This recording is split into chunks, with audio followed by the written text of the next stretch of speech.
கர்த்தருக்கு சூத்திரம். இன்று கர்த்தர் நம்மோடு பேச விரும்புகிற வார்த்தை, நீங்கள் எதிர்பார்த்திருக்கும் முடிவை உங்களுக்கு கொடுப்பேன்.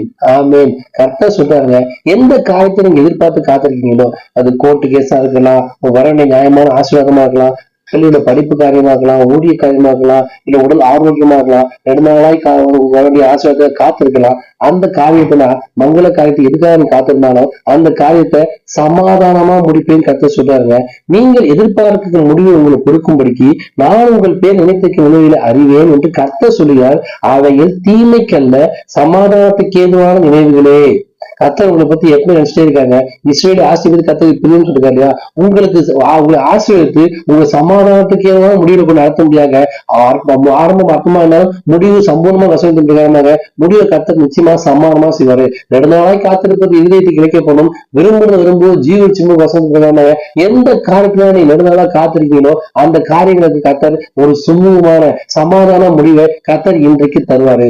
விசுவாசம் காத்துருங்க. ரொம்ப நாளா ஜெபம் பண்ணிருக்கேன், இந்த பிரேயர் ரிக்வெஸ்டுக்கு எனக்கு பதிலே கிடைக்கல, என் குடும்பம் எப்படி இருக்கு, என் கணவர் எப்படி இருக்காரு, என் பிள்ளைகள் எப்படி இருக்காரு, எதுக்காக எப்படின்னு சொல்லி எதுக்கு நீங்க கவலைப்பட்டு இருக்கீங்களோ அந்த காரியத்துக்கு சமாதானமான முடிவை கர்த்தர் நிச்சயமா தருவாரு. நீங்கள் எதிர்பார்த்திருக்க முடிவை உங்களுக்கு நிச்சயமா கொடுப்பாரு. விசுவாசம் பெற்றுக் கொள்ளுங்கள்.